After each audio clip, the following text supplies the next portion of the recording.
Muy buenos días a todas y a todos. Bienvenidos a este primer foro, la transparencia y el combate a la corrupción en el Estado de México hacia el empoderamiento ciudadano.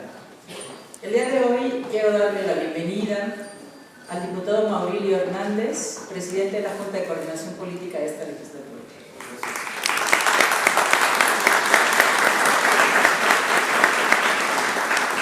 A la diputada Brenda Escamilla Sámano, presidenta de la Comisión de Transparencia, Acceso a la Información Pública, Protección de Datos Personales y de Combate a la Corrupción.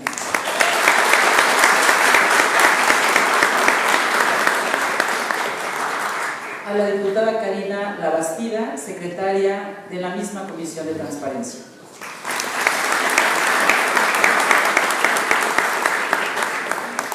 A la diputada Liliana Goyaz, miembro de la Comisión de Transparencia.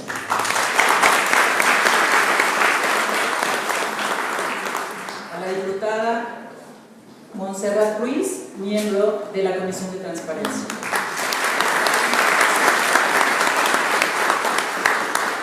Al diputado Nazario Gutiérrez, miembro de la Comisión de Transparencia. A la diputada Carla Fiesco, diputada del Partido Acción Nacional.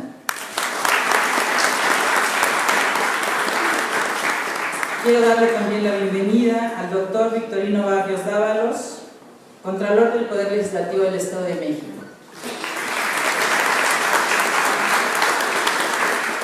Y al maestro José de la Luz Viñas Correa, fiscal especializado en materia de corrupción del Estado de México.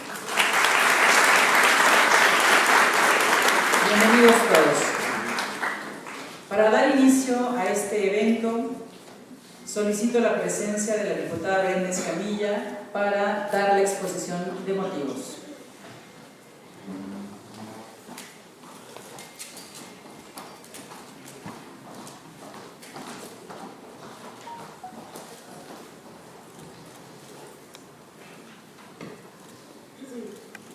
Buenos días a todos, compañeros diputados.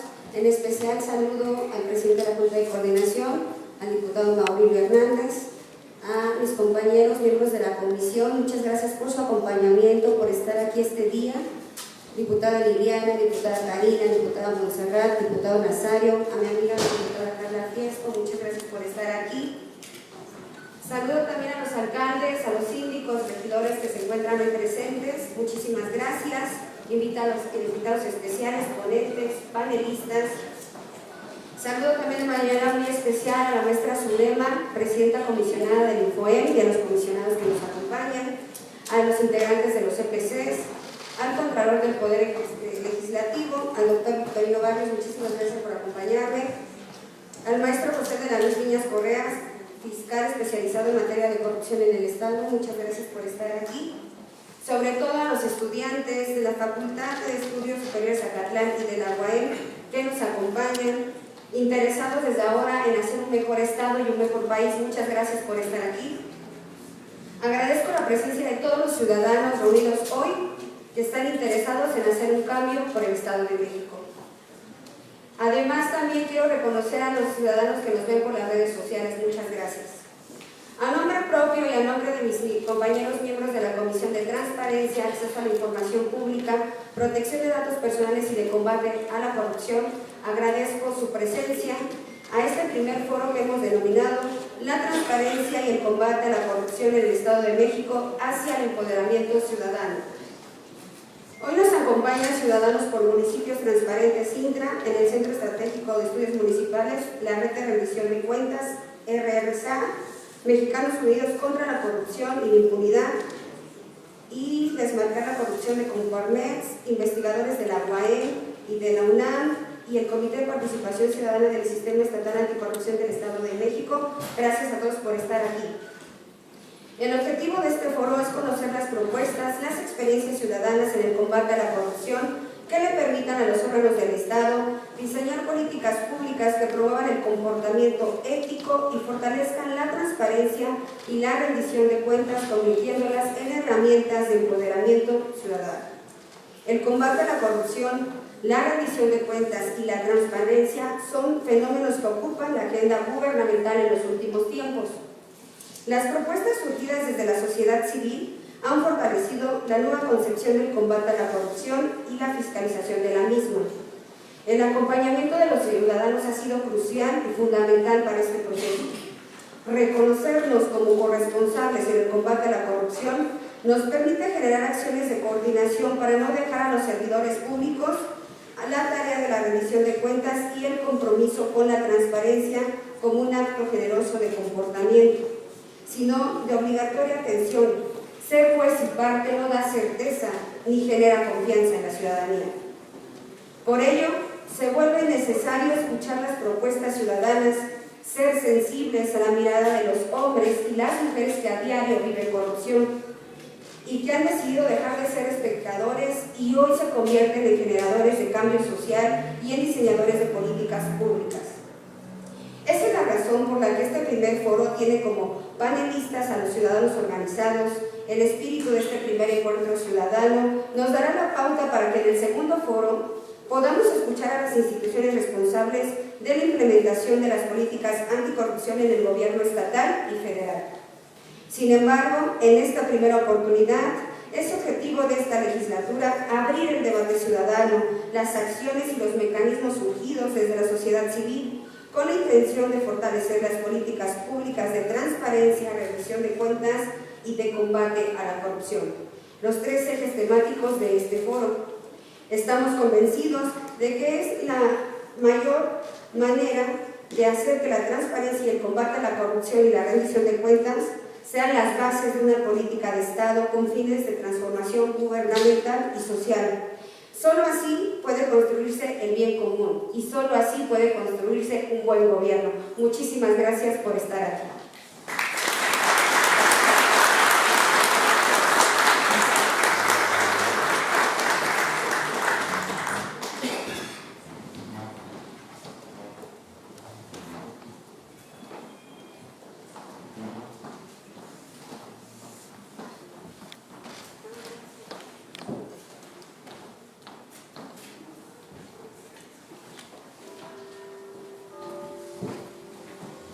Gracias, diputada. Es para nosotros, de verdad, un gran honor que inaugure este foro el diputado Maurilio Hernández.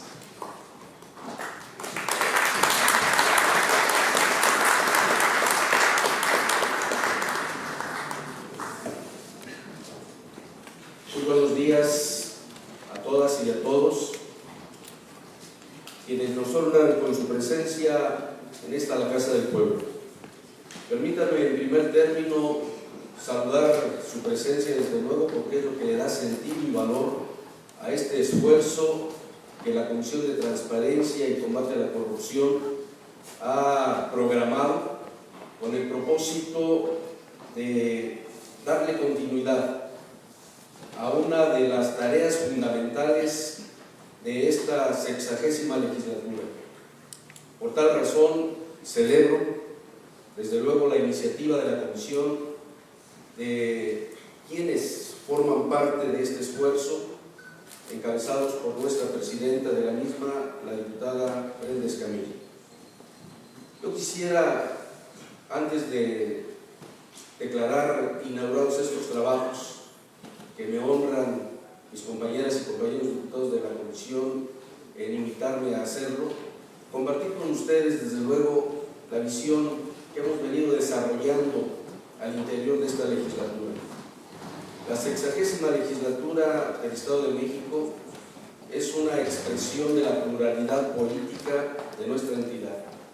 Aquí convergemos 75 diputadas y diputados de muy diversas fuerzas políticas, de muy diversas experiencias de lucha social y política, pero con un propósito común: coadyuvar al desarrollo, al crecimiento de esta entidad en todos los ámbitos en los que la participación social nos esté obligando a estar.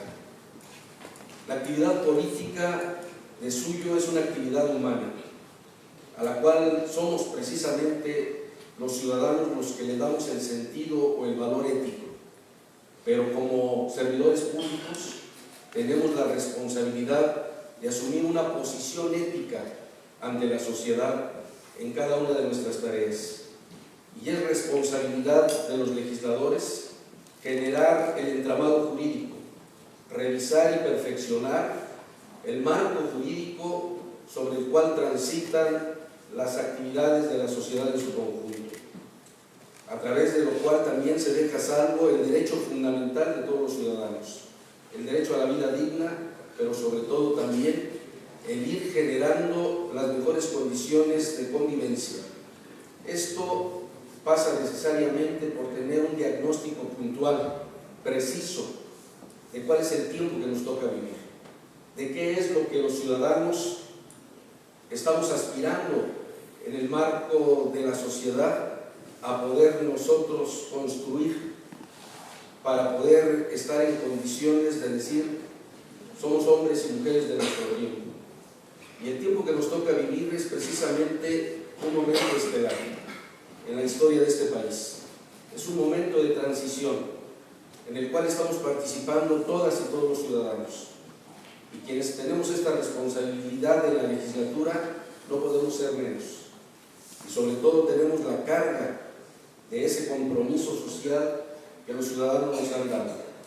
De tal suerte que algo que tenemos muy claro es regenerar el tejido social, es establecer un marco jurídico moderno, un marco jurídico que día a día se vaya perfeccionando a partir de interpretar de manera muy puntual cuál es la demanda y el reclamo de la sociedad, porque la norma jurídica debe ser el resultado de la interpretación correcta de la demanda social y no generar normas jurídicas que se traten de imponer a una realidad. Creemos que ese es el principio con el cual se viene trabajando en esta legislatura. De tal suerte que el asunto de la corrupción y el combate a la corrupción es algo inherente a nuestra responsabilidad, porque no podemos dejar de reconocer que uno de los principales flagelos que ha llevado a la descomposición de nuestra sociedad ha sido precisamente la corrupción. Pero la corrupción en todos sus ámbitos y fundamentalmente la corrupción en el servicio público. Algo que a nosotros nos agravia como a todos los ciudadanos. El nivel de corrupción en el poder público es uno de los factores que han dado como resultado la descomposición social y desde luego la degradación moral. Son asuntos que van de la mano. De tal suerte que lo que a los diputados nos corresponde hacer, tengan la seguridad de que lo estaremos haciendo con plena conciencia de que es el principal punto de reflexión sobre el cual debemos conducir todas nuestras actuaciones. Por esa razón celebramos esta iniciativa de la Comisión. Este foro tiene el propósito, entiendo, de ir sentando las bases no solamente de la información o de la retroalimentación, sino sobre todo de la proposición que tiene que ser el factor derivado de esta interlocución.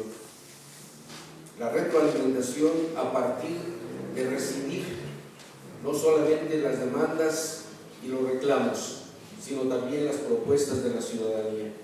La formación de las nuevas generaciones forma parte fundamental de este propósito regenerativo.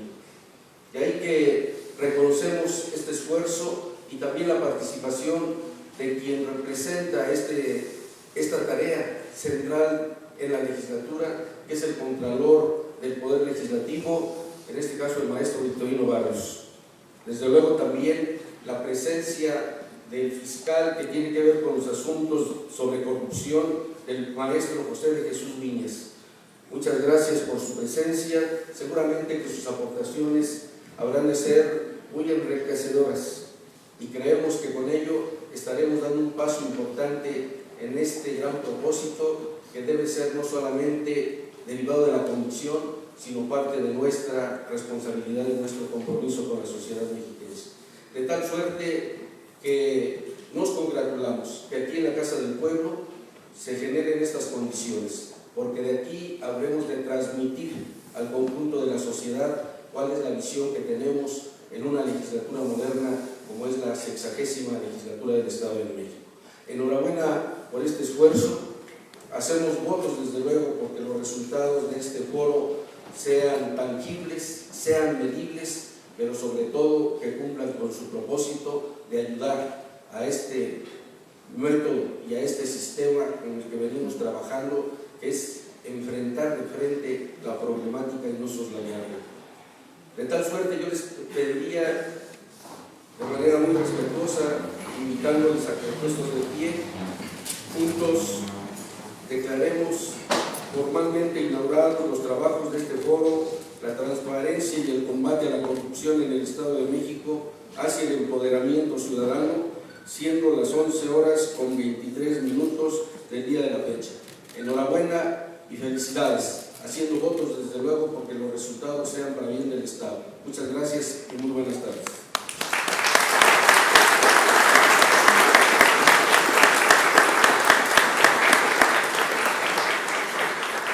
Pueden tomar asiento. Gracias.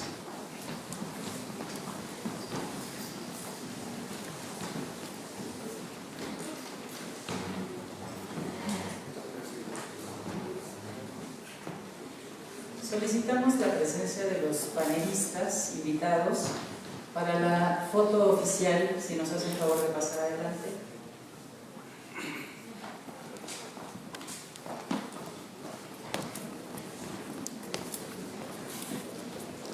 Queremos dar la bienvenida a la diputada Ingrid Calazopani. Gracias, diputada, por acompañarnos este día.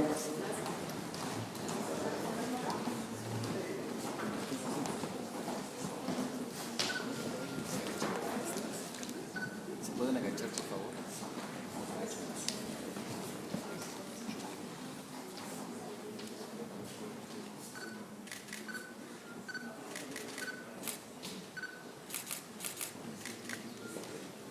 A esta cámara, por favor.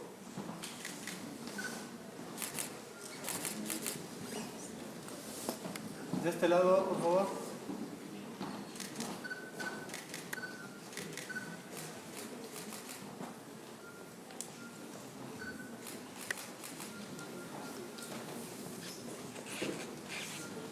Muchas gracias.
Bienvenida, diputada, maestra Zulema Martínez, de aquí va a ser diputada.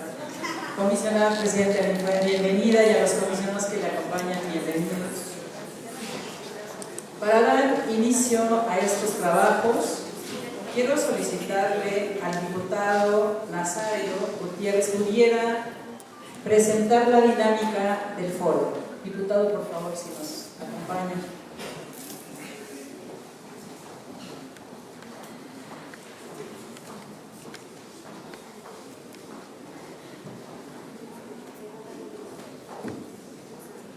Permiso, presidenta de la comisión, diputada Brenda, con permiso de mis compañeros y compañeros, con el agrado de saludar a los ponentes, a los panelistas y a todos los invitados especiales.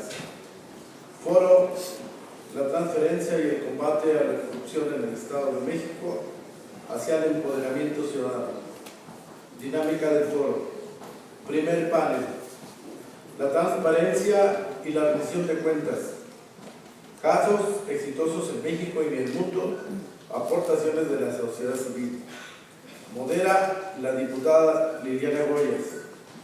Segundo panel, el combate a la corrupción en el Estado de México, casos documentados e investigación por agrupaciones ciudadanas.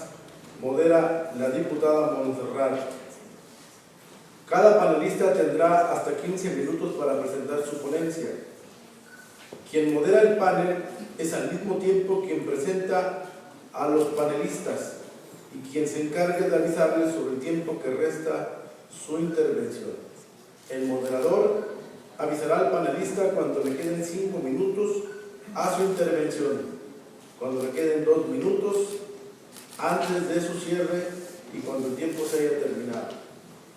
Al término de las intervenciones individuales, comenzará la sesión de preguntas y respuestas, que permite una bolsa de tiempo de 20 minutos, en la que los asistentes podrán preguntar a los panelistas e incluso a los panelistas podrán preguntar a otro panelista, siempre guardando el debido respeto y evitando la alusión personal. El moderador podrá intervenir para señalar el tiempo restante a los participantes o para solicitar moción de orden cuando sea necesaria y para otorgar la palabra durante la sesión de preguntas y respuestas. Al término de cada bloque de panelistas y una vez que haya concluido la sesión de preguntas y respuestas, se presentarán las conclusiones del panel a cargo de un diputado miembro de la Comisión de Transparencia, Acceso a la Información Pública y Protección de Datos Personales. Es así la dinámica del desarrollo del foro. Es cuanto, presidente.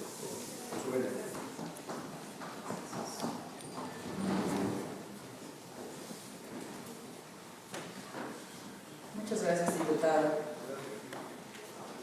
Para dar inicio a la conferencia magistral, el día de hoy quiero pedirles que le demos la más cordial bienvenida al doctor José Juan Sánchez González, quien es licenciado en Ciencias Políticas y Administración Pública por la Facultad de Estudios Superiores Zacatlán, maestro y doctor en Administración Pública por la UNAM, mención honorífica en sus 3 tesis, y ha publicado diversos estudios, entre ellos los últimos sobre corrupción precisamente, y además de ser miembro del Instituto de Administración Pública del Estado y del Instituto Nacional de Administración Pública, es investigador nacional nivel 2 del Sistema Nacional de Investigadores. Tiene en su experiencia laboral una vasta lista de cargos. Estamos muy honrados de que el día de hoy el doctor José Juan Sánchez González esté presente en este foro para dar la ponencia magistral. Adelante, doctor, bienvenido. Les pido por favor un caluroso recibimiento para el doctor.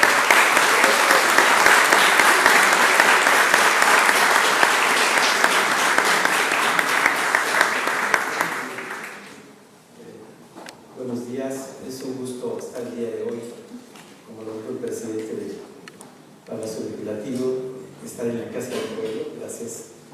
Y bueno, aquí ya hay colegas míos expertos. Yo voy a tratar de enfocar el tema en 2 grandes asuntos. En primer lugar, cuantificar con datos y cifras el asunto de la corrupción a nivel de México, después a nivel del Estado de México y después a nivel local, que ya tenemos algunas cifras que INEGI nos proporciona, y que vean que el problema de la corrupción sí se puede cuantificar, sí tiene una percepción, y que no es algo solamente que no se pueda trabajar. De hecho, sí ya tenemos cifras, hay estudios, yo he hecho 2 libros y hay muchos artículos, aquí hay expertos, colegas míos de otras dependencias que están trabajando el tema.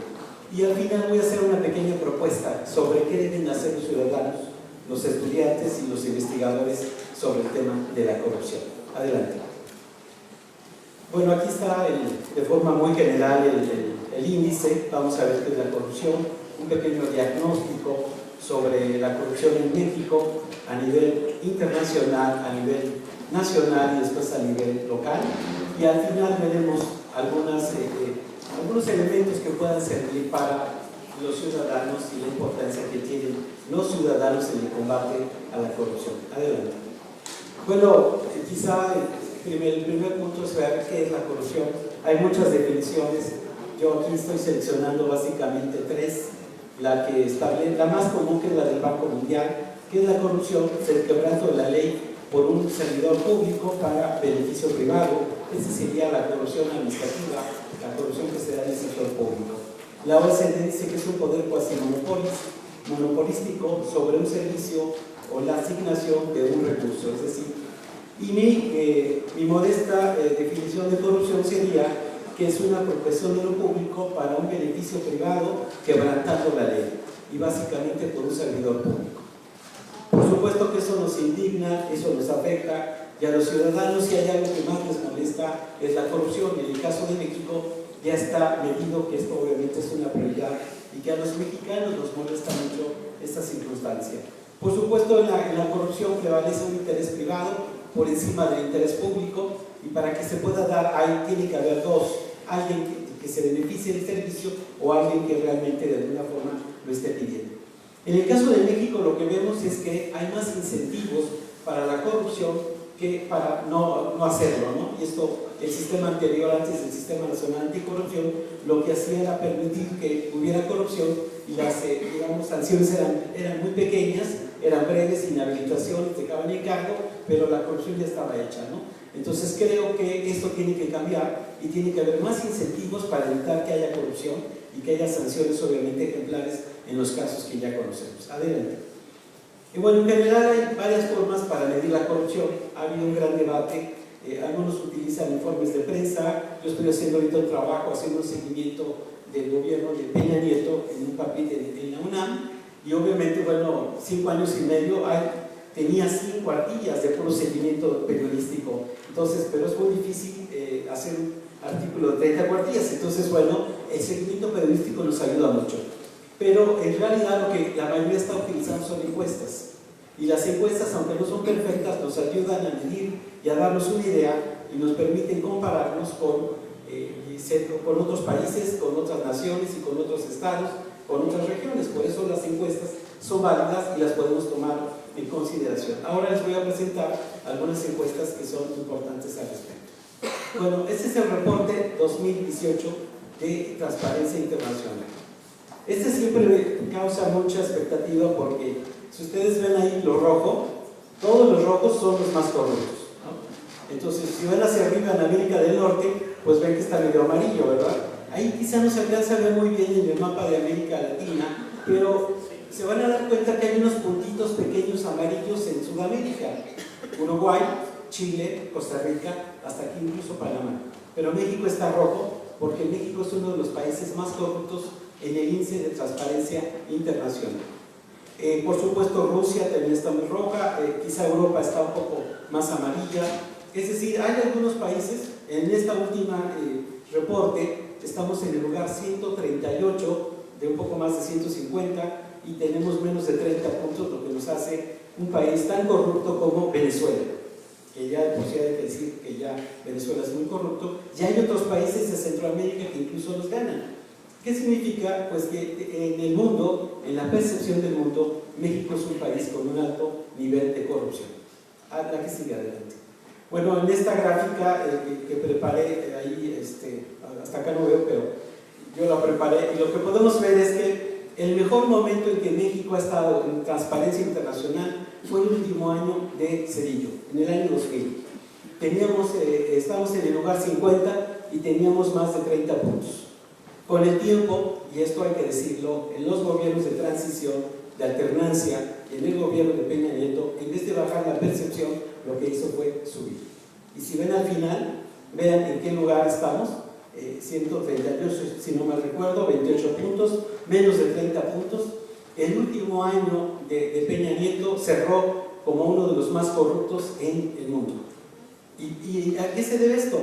Es muy curioso. Si vemos la tabla, en el 2015 todavía la percepción y la aprobación del presidente Peña Nieto estaba muy alta, y íbamos muy bien, íbamos bajando en la percepción de la corrupción, pero quizá después de la Casa Blanca eso se cambió. Y a partir de ahí, la percepción y la desaprobación también del presidente empezó obviamente a cambiar. Yo les quiero decir, esto no es una cuestión de colores, es una cuestión obviamente del gobierno, pero estoy dando cifras al respecto. Adelante. Bueno, a nivel nacional, la encuesta nacional de calidad, la primera la encuesta nacional de combate y buen gobierno que hizo Transparencia Mexicana. Esta encuesta fue a nivel nacional, se hizo en el gobierno de Calderón y de Fox y de Calderón. En el de Peña Nieto no sé por qué no se hizo. Transparencia Mexicana no lo quiso hacer, no quiso medir esto, quizá por alguna razón, pero los datos son muy interesantes al respecto. La que sigue, por favor. Bueno, aquí es un resumen de cómo empezó, cuánto costaba la corrupción, cuántos actos de corrupción había, y por supuesto, bueno, se fue elevando de una manera considerable. Estas mediciones, que son mediciones obviamente basadas en metodologías exactas, lo que nos demuestran es que hay servicios públicos donde los ciudadanos pagamos algo de corrupción, un poco la mordida, y esto lo que hace es incrementar de alguna manera el problema de la corrupción. Lo cierto es que hay servicios públicos que son muy corruptos unos más que otros, y es donde realmente los gobiernos estatales podrían dedicarse y podrían mejorar su percepción de la corrupción. Adelante. Bueno, este es un mapa en estas 5 secuencias, y bueno, si se puede ver, al final hay dos, digamos, estados de la República que son los más corruptos. Uno es el Estado de México y la otra es la Ciudad de México. Aquí también habría una explicación, porque los servicios que son más corruptos en ciudades más grandes, obviamente lo que provocan son calificaciones más altas. Pero estos son retos, y eso significa, y más adelante cuando veamos a nivel estatal y local, se van a dar cuenta que estos son retos que los gobiernos tienen que asumir para mejorar. Pero en realidad el Estado de México siempre ha tenido un nivel muy alto de percepción de la corrupción en todas las encuestas nacionales. Adelante. Y bueno, aquí en la primera parte están los servicios con menor corrupción y los que tienen mayor corrupción. Y aquí lo que podemos ver en esta encuesta es que aquellos servicios que están en línea, que están en gobierno digital, en gobierno electrónico, son los menos corruptos. Los servicios donde hay un servidor público que puede tener la posibilidad de negar o dar el servicio, es donde hay corrupción.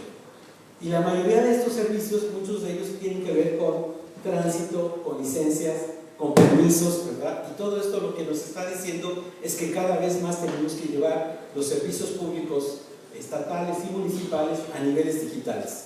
Sería una manera de disminuir la corrupción, y algunos servicios pues ya no pueden haber corrupción, el pago de la luz, el pago del predial, el SAT, una inscripción a una universidad pública como la UEM u otra, no hay corrupción porque todo está en función de ciertos requisitos previos que obviamente implicarían que no habría corrupción. Pero en otros donde hay esta posibilidad de que el servidor público pueda negar o no, o pueda pedir un favor, en ese momento pues hay un poco más de corrupción. Bueno, hay otra encuesta que es la encuesta nacional de calidad de impacto gubernamental. Esta es de INEGI. Lo que hay que decir es que es una encuesta oficial, hecha por una dependencia del gobierno. Y esta encuesta lo que nos va a decir es lo mismo que estamos viendo. Adelante. Bueno, las dos encuestas que ha habido, en la de 2015, en primer lugar para los mexicanos el primer problema era la inseguridad y la delincuencia. En segundo lugar, la corrupción. En tercer lugar, el desempleo, la pobreza.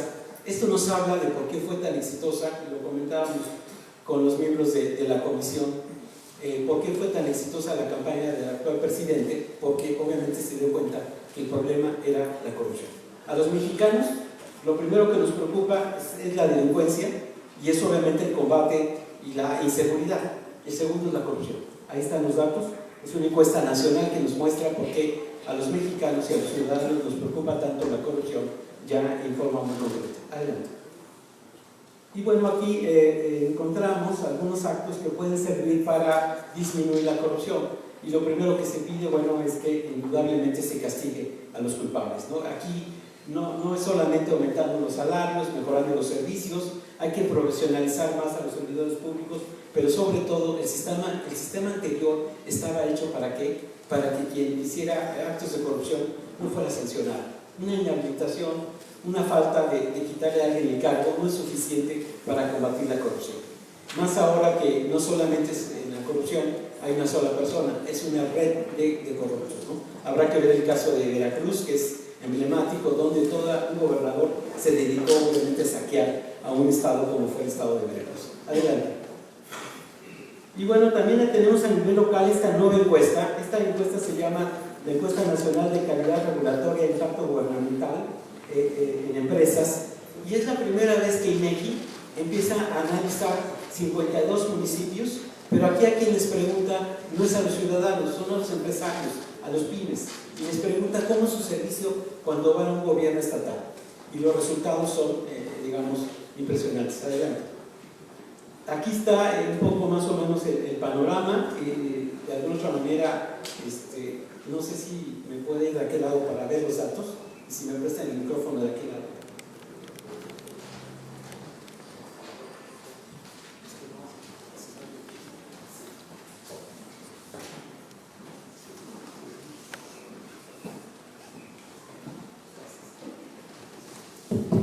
Muy bien, aquí en este cuadro está la media en los 52 municipios que se tocaron. Muy frecuente corrupción en el 45, frecuente el 36, total es el 82, digamos que ese sería el promedio. Pero si vemos los de la Ciudad de México, ¿quiénes son los municipios más corruptos para los empresarios que van a hacer servicios a los gobiernos locales? Venustiano Carranza con el 99%. Coatzacoalcos, Veracruz, el 99%. Es terrible, o sea, Álvaro Obregón en la Ciudad de México, 97%. Reynosa, Tamaulipas, el 96%.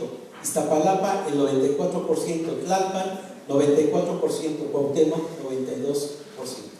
Curiosamente, aquí no hay ninguno del Estado de México. Ahorita voy a comparar Ciudad de México y Estado de México. Aparecen algunos, pero no tan altos. ¿Cuáles son los menos corruptos? Querétaro, con el 69%, es decir, es muy bajo. Mexicali, el 69%. Lázaro Cárdenas, Michoacán, el 63%. Es decir, hay municipios donde hay un buen servicio, donde hay una corrupción menor, y de hecho, si vemos la media, pues obviamente aquellos que están abajo de esto pueden ser considerados como municipios menos corruptos. La siguiente, por favor. Aquí tenemos arriba casi la mayoría de alcaldías de la Ciudad de México. Y la mayoría, salvo Coyoacán, que tiene 76 puntos, los demás están en el rango de 80 a 90. ¿Esto qué significa? Son las primeras cifras oficiales de percepción de la corrupción en gobiernos locales.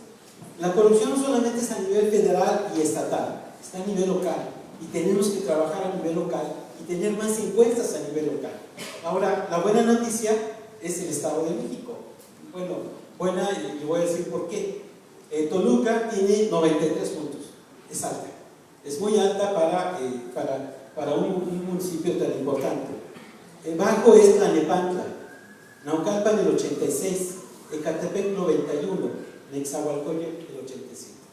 Significa que algunos municipios que fueron tomados en cuenta por la encuesta de INEGI del Estado de México no están tan corruptos, pero significa que tienen que trabajar más para mejorar sus datos. Y es muy importante, yo creo que es una línea de investigación, necesitamos trabajar y analizar cómo está la percepción de la corrupción de los gobiernos locales.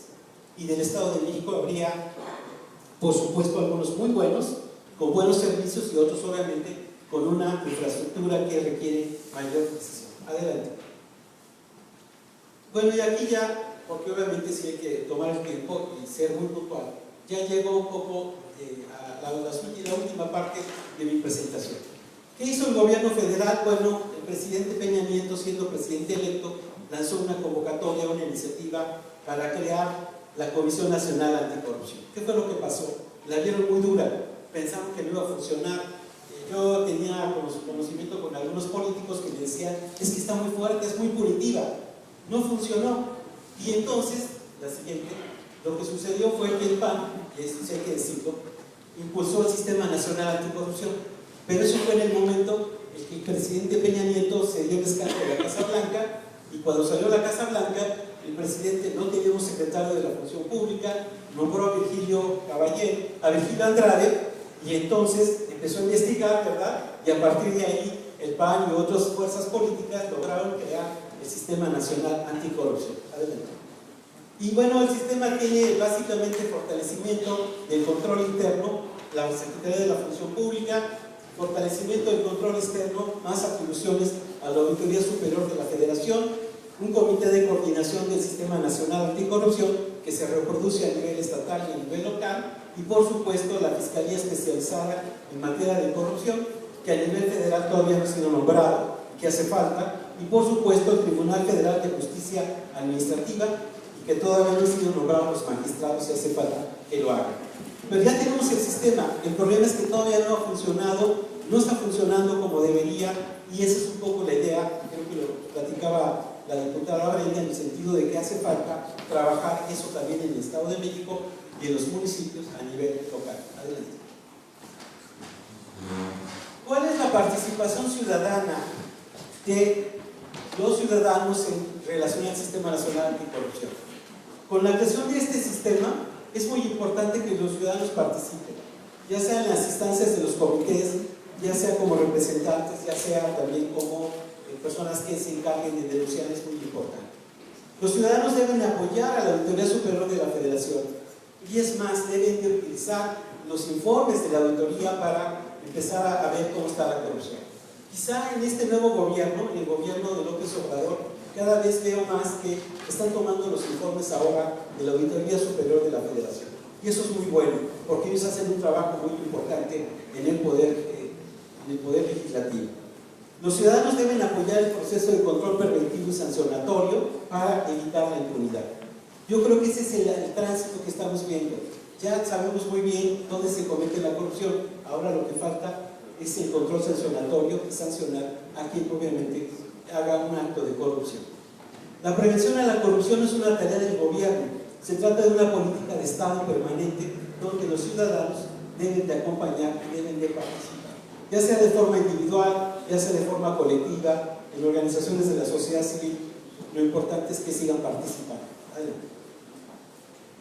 Los programas federales de combate a la corrupción no fueron efectivos, y no fueron efectivos porque eran desde arriba. Es muy importante apoyar a las organizaciones de la sociedad civil para que sigan trabajando, para que al tomar un tema en la agenda, ellos también participan y empujan mucho a ciertas actividades. Quiero decir que pues obviamente el nuevo gobierno debe entender que las organizaciones de la sociedad civil son muy importantes y hay que tomarlas en cuenta y hay que apoyarlas. No se les puede ver como enemigas de la sociedad, por el contrario, son representativas y hay que considerarlas como tal. Yo creo que también se requieren más encuestas y se requieren más mecanismos de percepción, sobre todo en los estados. Está por salir una obra que coordiné con algunos colegas de la UNAM, de la UAM, sobre cómo está el nivel de corrupción a nivel local. Y creo que necesitamos más datos para saber qué tenemos que hacer en el futuro en esta materia. Ya dije, falta la designación del fiscal anticorrupción y de los magistrados del Tribunal Federal de Justicia Administrativa. Los ciudadanos debemos de presionar para que estos funcionarios federales existan, para que todo el mecanismo del Sistema Nacional Anticorrupción pueda funcionar. Y bueno, ya sabemos que con los fiscales pues nunca se les da a todos, ¿verdad?, la situación de estar a favor de todos, pero los necesitamos y son pieza clave obviamente del Sistema Nacional Anticorrupción. Adelante. Y los ciudadanos deben denunciar todos los actos de corrupción política y administrativa ante las instancias respectivas. Tenemos que fomentar la cultura de la denuncia y una denuncia bien fundamentada para que las instancias puedan participar. Los ciudadanos deben aprender a utilizar también la transparencia. Aquí hay un punto muy importante. Este foro habla de transparencia. En inglés se llama accountability. Necesitamos más accountability. ¿Cómo traducimos accountability en español? Pues lo traducimos como rendición de cuentas y transparencia. ¿Qué necesita este país? Más accountability. Y más accountability a nivel federal, estatal y local. Necesitamos que los ciudadanos usen a la transparencia, que es un derecho ya constitucional, para pedir informes, para pedir resultados al gobierno y que en esa medida estén vigilando lo que hacen obviamente los gobiernos.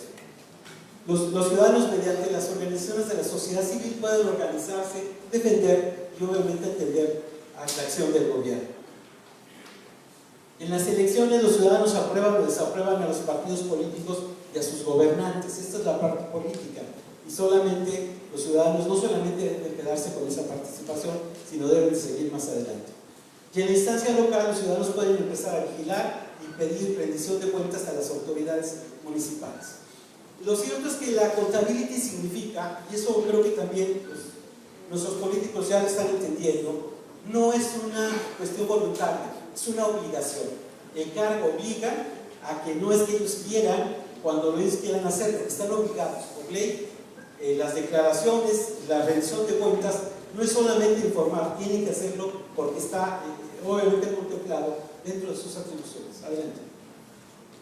Y ya con eso realmente quiero terminar, quiero decir que bueno, ya que ni los partidos políticos ni los políticos en México están comprometidos con el combate a la corrupción, en algunos casos, los ciudadanos, los académicos, tenemos que seguir impulsando la agenda del combate efectivo a la corrupción. Esta debe ser una política de Estado transversal, permanente en los tres poderes y los tres niveles de gobierno. Donde haya corrupción hay que aplicar la ley sin ningún distingo ni privilegios. Y nadie, yo lo puse así, nadie por encima de la ley, pero en realidad esto lo que va a permitir es un Estado de derecho y no un Estado de leyes, que es lo que actualmente tenemos en México. El combate a la corrupción en México es una tarea ciudadana, participativa y colaborativa de los ciudadanos para asegurarnos que el Sistema Nacional Anticorrupción sea efectivo y útil en el control de la corrupción. Yo creo que sí es muy importante que los ciudadanos participemos en donde estemos para que la corrupción no solamente sea una cuestión discursiva, sino realmente sea efectiva en este gobierno. Muchas gracias.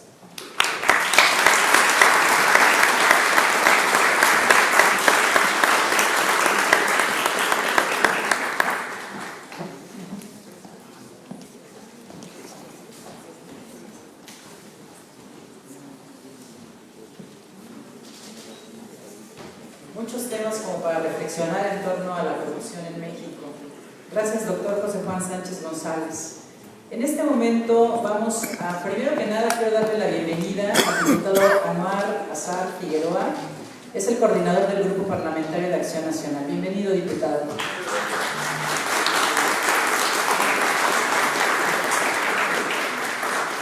Vamos a dar inicio a la ronda de preguntas y respuestas. Será una bolsa de hasta 20 minutos donde todos ustedes podrán preguntar libremente. Les solicitaría que vayan levantando la mano para que podamos identificar y darles el uso de la voz.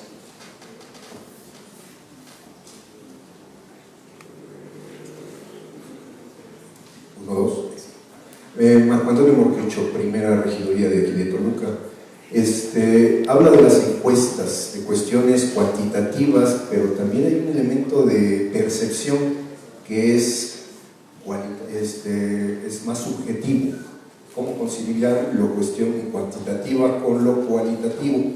Y segundo, en función de nuestra experiencia en la primera regiduría, hay un elemento que tiene la población, no es la cuestión de la corrupción por el moche o por la dádiva o por la mordida, sino una cuestión que viene el ciudadano y pide a una instancia que no le corresponde hacer otra cosa de otra instancia. Por ejemplo, también parece ser que surge la cuestión de la Cámara de Diputados, que luego a los diputados les piden apoyo para hacer obra pública cuando no les corresponde. Y la presión social es increíble para que se altere esa cuestión administrativa. Y cuando uno trata de explicarles a los ciudadanos sobre la cuestión administrativa y a dónde deben de acudir, lo miran a uno con una cara de ¿qué me está diciendo esta persona? No lo entiendo. Entonces, incluso personas que han cursado la universidad llegan exigiendo, por ejemplo, que regidores o diputados hagan obra pública o se está buscando a la persona arriba, alguien arriba. Decía Samuel Ramos en la historia de Porfirio Díaz que parece que el pueblo mexicano no es demócrata, quiere justicia de califa, quiere a alguien arriba que le resuelva. Entonces, aquí, ¿cómo lo considera usted?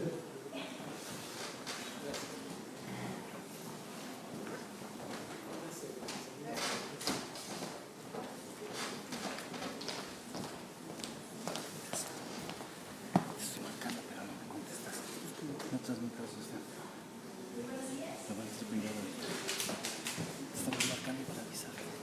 días. Mi servidora es la licenciada Molina, a la orden. Agradecer primero que nada este foro para nosotros y también hacer una pregunta a ustedes, a los ponentes. ¿Cuál de los tres poderes tiene la percepción de corrupción más alta a nivel local? Gracias. Muy buenos días. Edgar Mitre, alumno de la Facultad de Estudios Superiores de Canadá. Mi pregunta va enfocada sobre el último punto que usted menciona sobre el Estado de Derecho, la construcción de un Estado de Derecho. ¿Cuál sería el papel de la profesionalización del servicio público en la construcción del Estado de Derecho? Esa es la pregunta. Gracias. Buenas tardes, mi nombre es Gustavo Sea, de Ciencias Políticas de la Facultad de Estudios Superiores de Canadá. Y mi pregunta va relacionada a uno de los puntos que mencionan en el informe anual de trabajo del Comité de Participación Ciudadana, que se refiere al mapeo de las organizaciones de la sociedad civil y que da arroja un resultado de que existen 46.162 organizaciones, de las cuales poco menos del 0.5% están interesadas en temas referidos a la corrupción. En ese sentido, ¿usted por qué opinión le merece? ¿Cómo empoderar a la ciudadanía en este tema, viendo que hay una cantidad mínima de participación ciudadana? Gracias. Sí, muy bien, vamos a contestar estas 4 preguntas. Yo creo que, bueno, sí, uno de los temas es cómo medir la corrupción y, por supuesto, las encuestas son instrumentos cuantitativos. La encuesta que sea Transparencia Mexicana tenía una cualidad. Se entrevistaba a jefes de familia y se les preguntaba cuánto aportaban. Ahí sí se estaba midiendo no solo la percepción, sino el efectivo. Y lo cierto es que los datos que aquí yo presenté, la gente con nivel medio, la clase media, pues cuando tenía que dar una mordida, era un porcentaje, pero la gente más pobre era un porcentaje mayor de su salario. Entonces, sí tiene efectos obviamente también cualitativos. Es muy difícil medir los niveles cualitativos, pero las encuestas nos ayudan un poco a saber exactamente qué podemos hacer, ¿no? Las que tenemos aquí en México analizan servicios. La mayoría de los servicios de seguridad pública, de tránsito, de juzgados y aquellos que tienen que ver con licencias de construcción, licencias y permisos, son los servicios más posiblemente corruptos. Y entonces ahí es donde los gobiernos tienen que poner cuidado y deben de trabajar. Y esto tiene mucho que ver también con otra pregunta que aquí se mencionó, que tiene que ver con la profesionalización de los servidores públicos. En la medida que estén mejor capacitados, es muy probable que ellos no van a tener ni caer en este tipo de actos de corrupción. Pero sí, efectivamente hay otro problema que usted mencionaba, en el sentido de que los legisladores, por ejemplo, no son gestores. Los legisladores se tienen que dedicar exclusivamente a hacer leyes, pero a veces los legisladores encuentran que pueden ser también vehículos y en algún momento se han convertido en gestores de recursos ante otras instancias, ¿no? Y aquí de lo que se trata es solamente informar a la gente qué funciones tiene cada quien, qué pueden hacer para que indudablemente hagan lo que les corresponda, ¿no? Bueno, en relación a los poderes, ¿cuál es el poder que en percepción de corrupción? Pues bueno, tengo que dar una noticia. Las encuestas están diciendo que los organismos con mayor percepción de corrupción puede ser el Poder Ejecutivo, pero sobre todo son los diputados, los senadores y los partidos políticos. En ese orden más o menos está. ¿Cuáles son las instancias? Bueno, así lo da la encuesta, ¿no? A nivel federal, ¿cuáles son las instancias en las que confiamos más los mexicanos? Las universidades, la familia, los amigos, la iglesia. Y además, bueno, tengo que decir, 2 instancias, la Marina y el Ejército. Están muy bien reconocidos por los mexicanos. Desconfían de los diputados, de los senadores y de los partidos políticos, el poder legislativo. Y yo creo que ese es el trabajo que también ahora tienen que hacer los representantes nuestros, porque de alguna otra manera tienen que acercarse más a los ciudadanos, rendir cuentas y buscar que haya mayor transparencia.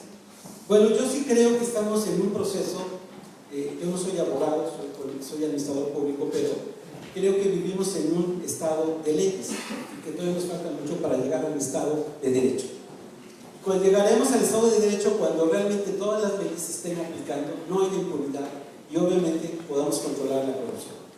Pero creo que hay un papel muy importante en la profesionalización. Voy a decir algo que he estado ahorita de alguna otra manera estudiando. He llegado a la conclusión de lo que llegó un norteamericano que se llama Paul Appleby, que es un norteamericano del siglo pasado, que dijo lo siguiente: la administración pública tiene que contribuir a la democracia. Si la administración pública no contribuye a la democracia, no tiene un papel fundamental. Y es cierto, los norteamericanos tienen servicio civil de carrera, no tienen sistema de voto. Y tenemos que decir, en los estados de la República Mexicana y en todos los gobiernos locales, el sistema que prevalece es el sistema de botín, un poco profesionalizado. Pero la pregunta que yo les haría sería: ¿hemos sacado la política de los gobiernos, de la administración? ¿Hemos sacado la política de los gobiernos estatales o locales? La respuesta es no. Los países más avanzados del mundo ya la sacaron. Tienen un sistema de profesionalización y un sistema de servicio de carrera. ¿Cómo se ingresa al servicio público local en México? No por concurso, no por mérito, no por perfil, por recomendación. Tenemos un sistema de administración del siglo XIX. Eso hay que decirlo. No hemos cambiado mucho en eso. Por eso la administración no puede contribuir mucho a la democracia en este país. Nosotros sí apostamos a la profesionalización. Esperamos que el nuevo gobierno haga algo con el servicio profesional de carrera a nivel federal. Pero ahorita nada más es discursivo. Lo que sabemos es que está despidiendo a mucho personal de servicio profesional de carrera a nivel federal. Entonces, la profesionalización es la apuesta, pero tenemos que ir más allá. Yo creo que los gobiernos locales es donde tenemos que empezar. Yo he propuesto en alguna ponencia, es una utopía, cómo lograr que tengamos mejores servidores públicos a nivel local. Que hagamos una reforma al 115 constitucional y obliguemos a los municipios a que tengan un servicio local de carrera. Es un sueño, ¿verdad? Ya se está riendo por ahí, por supuesto.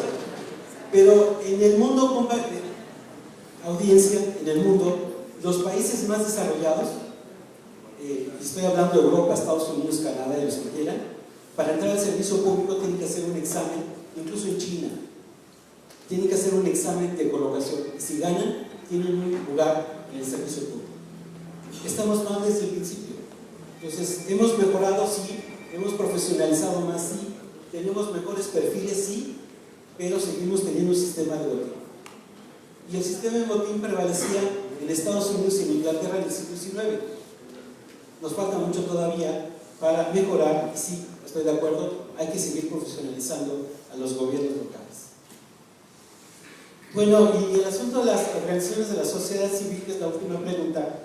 Bueno, yo creo que hay una ley que se encarga de normar a las organizaciones de la sociedad civil. CEDESO se encargaba de eso, ahora se llama la nueva secretaría, porque hubo un tiempo que todo el mundo tenía su organización de la sociedad civil, ¿verdad? Y era un negocio. ¿Qué hizo el gobierno federal? Tienes que registrarte, tienes que darme todos tus datos y te voy a dar un registro para que tengas derecho a tener recursos del gobierno federal. Obviamente ese registro existe y es un organismo que está establecido para mejorar y que las organizaciones de la sociedad civil sean importantes. Pero yo creo, en un nivel, en un discurso de gobernanza, tiene que haber organizaciones de la sociedad civil y están funcionando, y hay unas muy importantes y que obviamente, bueno, han aportado mucho en diferentes temas de la agenda gubernamental. Así es que tenemos que seguirlas fortaleciendo y seguir contando con su participación. Gracias.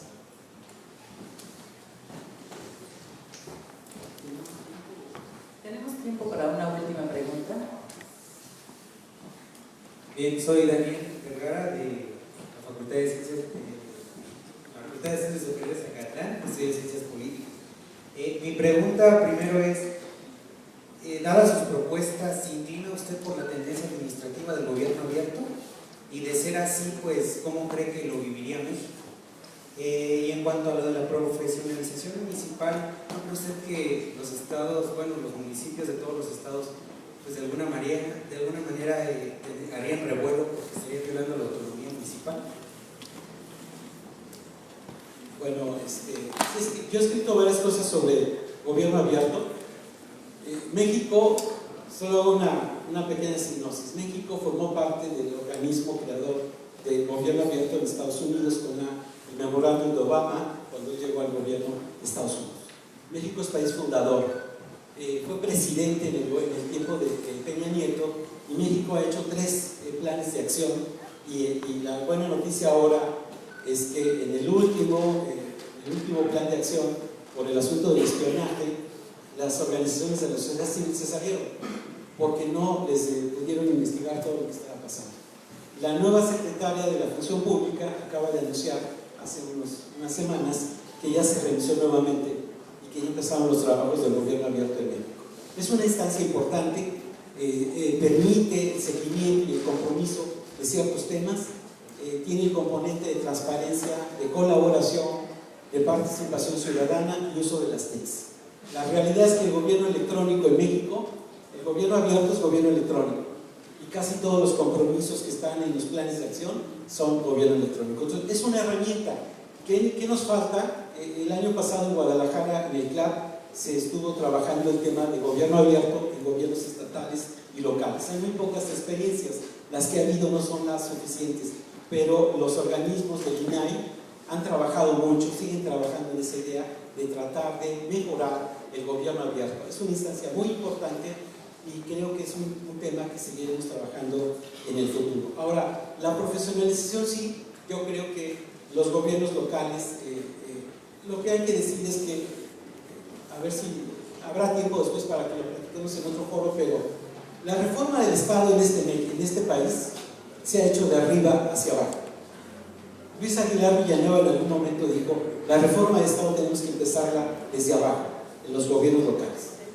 Este país ha olvidado a los municipios, este país no tiene una vocación municipalista. Las reformas del Pacto por México, ninguna tiene que ver con los municipios. Las actuales políticas de este gobierno, del gobierno de la 4T, tampoco tienen una vocación municipalista. ¿Y qué nos falta? Hay que regresar al municipio, hay que darle más atribuciones. La última reforma importante la hizo Miguel de la Madrid en la reforma del 115 y le dio recursos.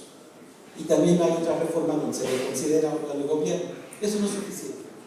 Yo creo que una nueva república, un nuevo país tiene que empezar en el gobierno municipal. Y tenemos que darles también posibilidades de recursos, pero tenemos que profesionalizarlos más. El Estado de México ha avanzado mucho con ciertos perfiles y con ciertas características. Yo creo que eso está perfecto, pero necesitamos tener una administración pública del siglo XXI para ciudadanos dignos, ¿no? Y no para ciudadanos del siglo XX o del siglo XIX. Solo como un comentario, en el siglo XIX, algunos de nuestros teóricos de la administración pública hablaban de 2 conceptos que creo que todavía son válidos en México: la empleomanía y el aspirantismo. ¿Verdad? Todos queremos trabajar en el gobierno, todos aspiramos a, ¿no? Eso no lo hemos combatido. Y cuando hay campañas, obviamente municipales, ya saben cuánta gente trabaja con los candidatos para obtener la presidencia municipal, y si ganan, pues les van a dar un cargo, y así empieza este proceso, y así es como se ingresa al servicio público en el nivel local. Tenemos que cambiar eso. A mí me gustaría un día, y con eso termino, a mí me gustaría un día que hicieran lo mismo que hacen los países avanzados y desarrollados de la OCDE, de la cual México forma parte, que para ingresar al servicio público sea por concurso, que sea por mérito, y que tengamos un sistema meritocrático que en este momento no tenemos. Muchas gracias.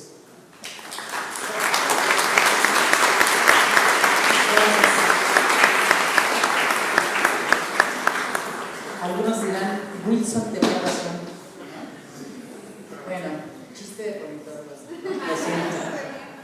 Bien, quiero decirles que tenemos tiempo aún para una última pregunta. Por favor, si quisiera, adelante. Gracias, buenas tardes. Sergio Alín, por acá. Evocando un poco al tema del foro, donde dice el empoderamiento de la ciudadanía, la figura del testigo social que participa en las licitaciones públicas. Desafortunadamente las licitaciones públicas es un foco muy grande de corrupción. Entonces es una parte fundamental en la participación de estos testigos sociales en la lucha contra la corrupción, y es una parte de que el ciudadano pueda estar directamente inmiscuido en el proceso licitatorio. ¿Qué opinión le merece la participación de los testigos sociales y si existe un cambio antes de testigos sociales y después de testigos sociales? Esa es la pregunta. Muchas gracias. Sí creo que son muy importantes los testigos sociales en las licitaciones. Creo que sabemos que el foco rojo son las licitaciones. Yo he percibido un poco que ha habido un cambio en la propuesta. Se está un poco utilizando el esquema de Chile Compra, que es un poco centralizar todo a través de la Secretaría de Hacienda, pero creo que también hay un error en el sentido que se están haciendo asignaciones directas cuando tendría que estar en concurso, ¿no? Y la transparencia es fundamental, y no importa si es emergente o no, creo que esa parte de la transparencia es muy importante. Creo que el testigo social tiene que fortalecerse en los siguientes procesos, y no solamente que sean personas sino instituciones como era en el pasado, ¿no? La UNAM, el CIDE, cualquier universidad, la UAM, o sea, pueden trabajar y pueden ser muy importantes, aunque también a veces los participantes ya tienen su manera de lograr ciertas cosas, ciertos acuerdos, pero el testigo social tiene que ser un acompañamiento mayor. Yo creo que en general en los procesos administrativos de los gobiernos hay muy poca participación ciudadana, está muy focalizada.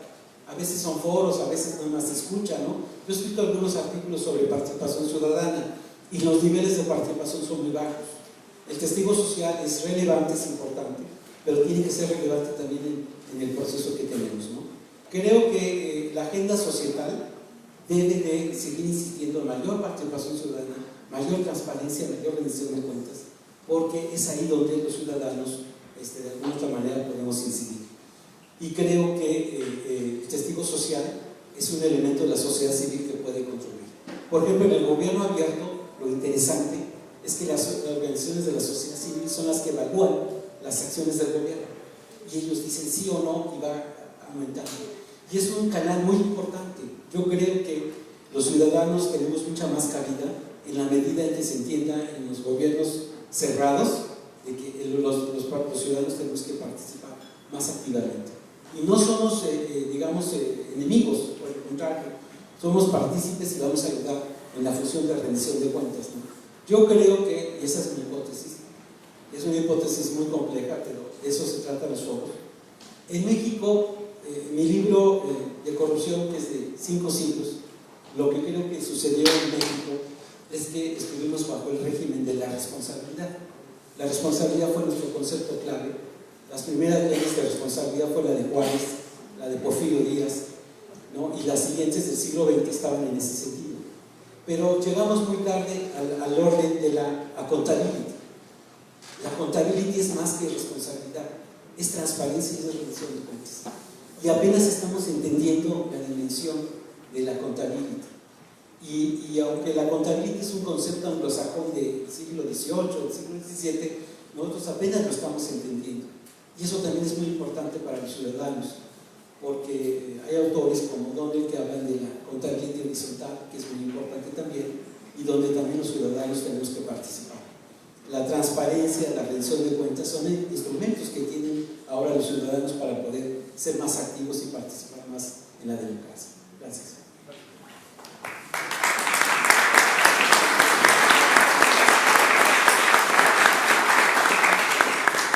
Muchas gracias, doctor. De verdad ha sido muy ilustrativo escucharle.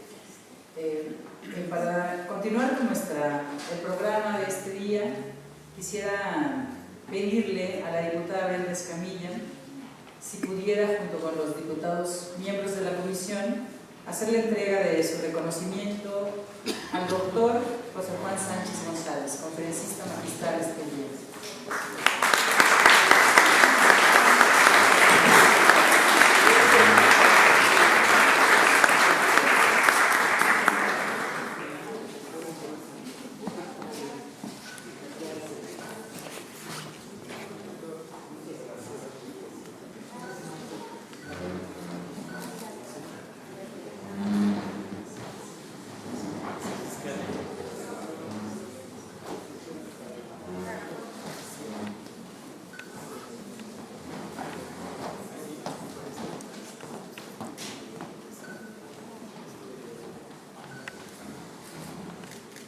De este lado, por favor.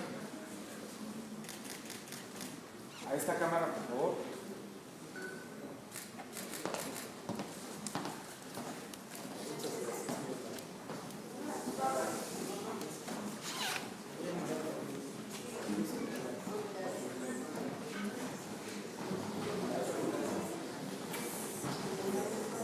Gracias, doctor.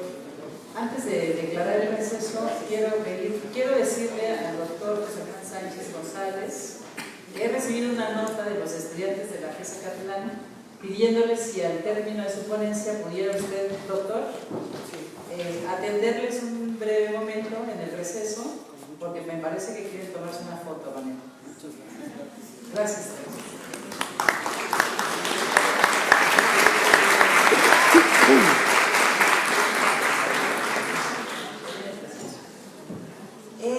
En este momento vamos a abrir un receso para poder organizar el primer panel y comentarles también que quiero saludar a los comisionados Eva Villapur, muchas gracias, Javier Martínez Cruz y Gustavo Parro Noriega, sobre todo a la presidenta comisionada que la mencioné al principio del foro, muchísimas gracias, está aquí el INFOEM en este proceso, muchísimas gracias.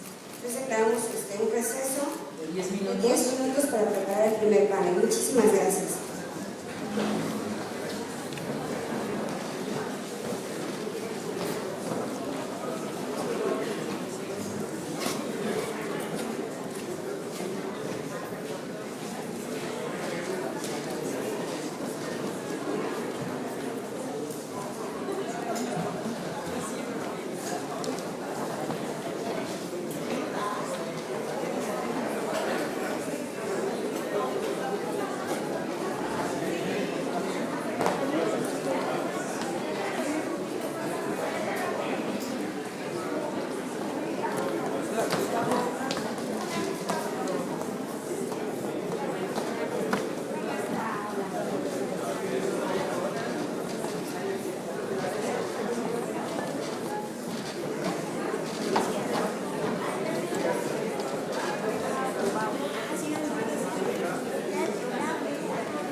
Gracias.